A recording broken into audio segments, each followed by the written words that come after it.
Well, a very good evening to you. Thanks for clicking on to VOGAN'S Views in Europe for this evening, Sunday, the 4th of March.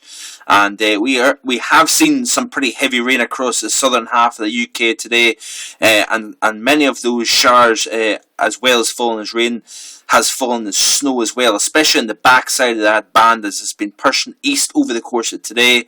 Have you seen snow today? Well, even if you did, the chances are it probably did not lie on the ground. And the simple reason for that is the ground has been quite warm through recent warm weather that we've seen.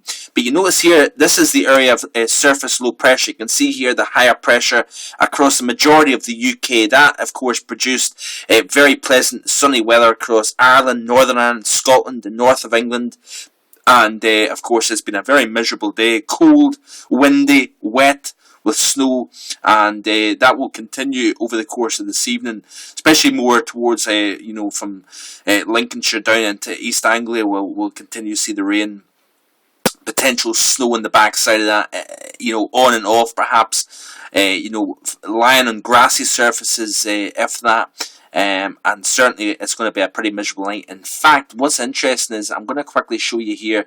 This is the Media Group website, and I'm going to quickly show you here the precipitation chart here. You can see the low, there's all the rainfall, you can see that quite clearly. Notice here that the lack of rain across Scotland and parts of Ireland, we are seeing some of that precipitation. See if I skip through the 24 hours from now, folks. Look at how the rain remains over East Anglia. So that rain is going to be persistent over East Anglia. Skip through the 36 hours from now, the rain's still there, so very, very wet conditions, very persistent conditions across East Anglia. By 48 hours, you notice a new band pushing into the west and northwestern parts of the UK. Ireland as well, seeing very heavy rain in places. Not white completely covering the country, but we're going to see areas of pretty heavy rain for sure associated with our frontal boundary. Looking at the pressure chart, and you can see here that the isobars are starting to pack quite tightly together, especially to the northwest. But see if I skip through the 54 hours, you notice here how the isobars are starting to pack together across northwest Ireland up into Scotland, and it's associated with the fact that we've got pretty strong area of high pressure here down over the Azores, strong area of low pressure centered just south of Iceland, and the contrast between the strong high and the strong low is going to produce that imbalance of pressure.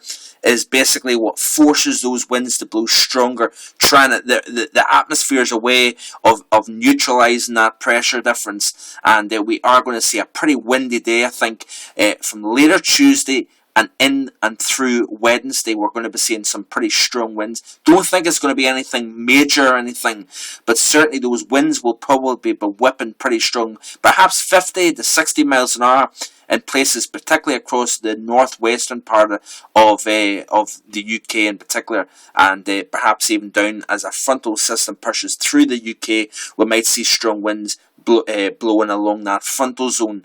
But certainly what we're going to be seeing more of, folks, is this windy conditions across the mid part of the week. By Monday, by the way, we're going to be seeing a large part of the British Isles pretty dry, settled, feeling more like early March. And of course, the problem spot for me would be East Anglia, where we're going to be seeing that persistency in the rain, some mixture of snow as well, and certainly feeling quite raw across the majority of the UK.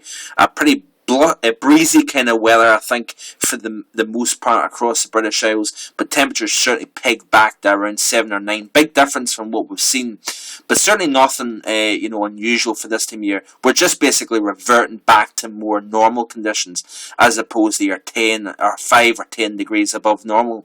And over the course of the next week or so, we're going to be seeing bands of rain push through, and on the backside of those bands we need to watch out for much cooler weather. I do think as the band pushes through Tuesday and the Wednesday, we could actually see enough cold air dragged in. Perhaps we'll see some snowfall develop along that boundary. The finer details I'm not quite sure about, but certainly we're going to have a much more interesting weather week. We're going to have more unsettled weather, cooler weather, and that looks as if that's going to be the case for the next 7 to 10 days. And on the latter run of the ECMWF, it does appear as if the weather will turn milder once again. It's starting to show that ridge of high pressure once again building into the UK, but we'll wait and see certainly what's going to take place. Colder weather across a large part of Eastern Europe as well. Winter lingering on over that region. But you notice here, actually, this is of course for Wednesday, Tuesday, the surface chart, and you actually notice how much high pressure Europe is dominated by. There's an area of low pressure centred just slightly kind of west of Italy. Also an area of low pressure close to Moscow as well. That, of course, will, with the colder weather, produce snowfall. But keep checking back to the blog for first-hand weather as well. And follow me on Facebook and Twitter if you haven't already done so. Keep up with my updates. On the 31st of March, I'm going to be releasing my summer forecast, so you can look forward to that, see what my ideas are for that. And as well as that, folks, I'm releasing a video collection of the best winter photographs from my Facebook fans. I encourage you to upload a picture and tell me, where it was taken from.